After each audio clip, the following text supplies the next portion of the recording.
In general, I mean, I would just say like this year, man, it feels like the optimism around the Mariners that usually comes with the start of a season is just very muted. I was surprised because even on opening day there were still tickets available. Ultimately, they announced the sellout, but usually all that means is the team, quote unquote, bought up the rest of the tickets. So they could say that.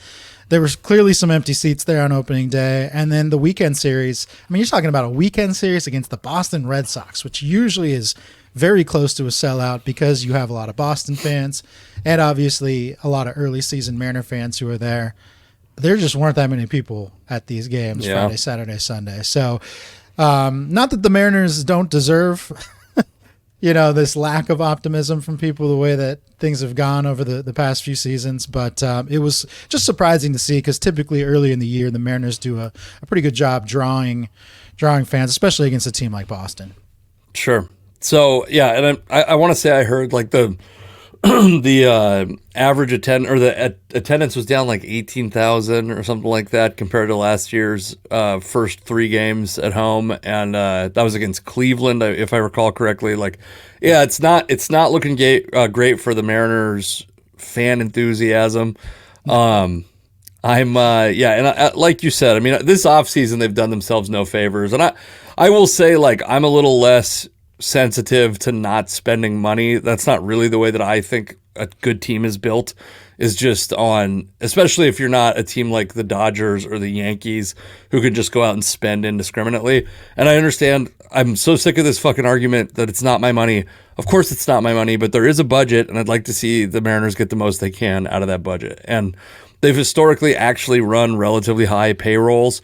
And but this offseason, like rhetorically, they were terrible. Jerry Dipoto did the team really.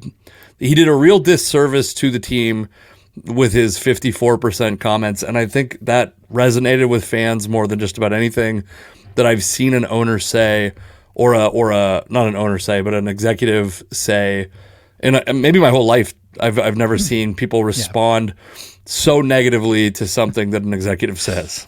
Yeah, it definitely, and we talked about this either last week or the week before as well, but just from like a PR standpoint, the Mariners just had a rough offseason. It starts with Dipoto kind of running his mouth right after the season's over, and fans are disappointed because that team was expected to go to the playoffs, and they didn't.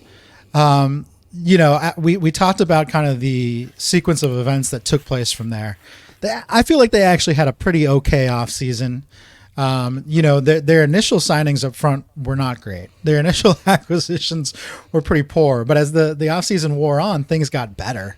I feel like they made moves that actually make them a pretty good offensive team compared to what they were last season. I know, they bring in Mitch Garver to be their DH. He hasn't really played a whole lot early on. He had some back spasm or something that wasn't too concerning of an injury, but something that sidelined him for a couple games already. But he's a pro hitter. I mean, he's a good hitter that can stabilize the middle of the lineup. They bring back Mitch Haniger, he had a great spring and he's already had a pretty solid start to the year. They brought in some bats that lengthened this lineup. Their opening day lineup, they have Ty France batting 8th. Last year they were throwing Ty France into the middle of the order, most of the time, 2, 3, 4. And as the season wore on and he kind of faded, they moved him down. But they certainly made their lineup a little better. When we get to the predictions in a minute, that'll hopefully reflect that a little bit. But yeah, I mean, from a PR standpoint, they did such a bad job just navigating this offseason that it's understandable why a lot of fans would be just overall disappointed. And I think it can be a little misleading because, I know you and I are probably among the people that follow closely a lot of Mariners related accounts on social media, whether it's, local bloggers or people who have podcasts that like to talk about the Mariners or even just big fans.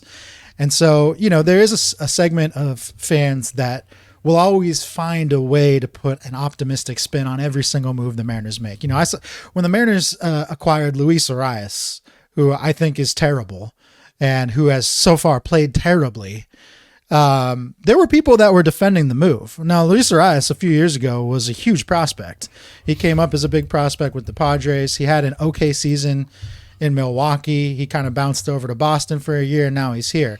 But he's a former prospect, and by all accounts, depending on how you define a failed prospect, you could classify him as that because he certainly hasn't established himself as a star, let alone a consistent starter, let alone an everyday player. And now here he is being given a huge responsibility by the Mariners as effectively a starting third baseman, or at least half of a starting third baseman if you throw in Josh Rojas. So some of the moves they made were certainly questionable, and there are certain people out there that will always defend some of these moves.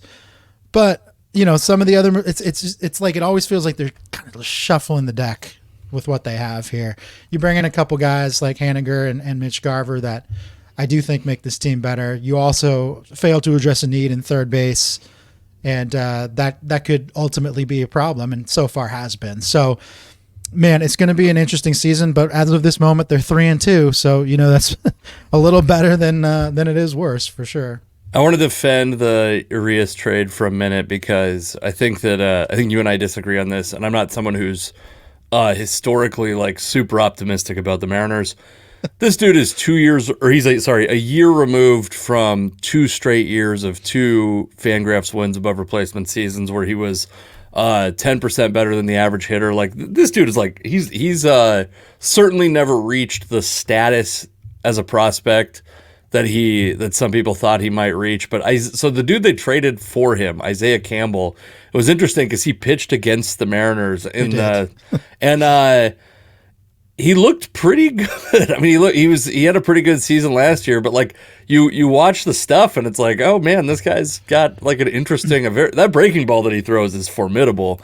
And but I think the one thing the Mariners are good at is finding high leverage relievers off essentially the scrap heap. So not to say they gave up nothing for him, but the cost for Urias was not high. Yeah, and for me, it's not even about the cost of what they gave up to get a guy like Urias. I mean, Isaiah Campbell, you have, not to knock Isaiah Campbell, but you have plenty of guys like that. The Mariners have been great at finding those guys. So what they gave up to acquire Urias is, it's negligible. The bigger issue is giving him effectively a starting role. When there were other guys out there available at the time who could capably play third base. I mean, the biggest problem with Luis Urias right now is that he cannot throw the baseball across the diamond, which is an important thing for a third baseman. Presumably that's something that they were not aware of or was not even the case when they made the trade for him. Yeah, and I guess my problem with the Mariners and the way that they've acquired hitters is that they seem to become enamored with guys who have some sort of pedigree, whether it's current pedigree or guys who had it in the past. And Luis Urias, like I said, a few years back, he was a really big prospect. That kind of thing, I mean, that'll carry you a lot longer in a career than people will often think. Just guys who were former first-round picks, they bounce around baseball for a lot longer than a guy who was selected much later on, right? And a few years ago, I noticed this with the Rainiers. The Mariners, and I've tweeted about this many times, but they had they fell in love with guys from the 2014 MLB draft that were selected in the first round. And I don't know what it was. I don't know if they all like really scouted that draft hard or what it was, but if you go back and look at the Rainiers rosters over the past few years, or just go and look at Wikipedia and look at the list of the 2014 MLB draft first rounders, the Mariners have employed like a great deal of them either in their minor league org or even on their major league roster.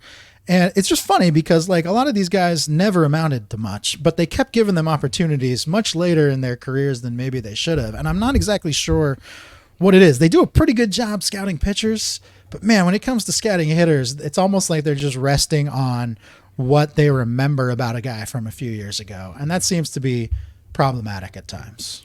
Yeah. I mean, I'll still argue that I don't think they invested in Urias thinking he'd be the guy that he was. I think that the guy he was 2 years ago now, so not last year with the Red Sox, and the guy he was the year before that is who they hope they'll get. And the investment is basically zero. But we should get to these predictions.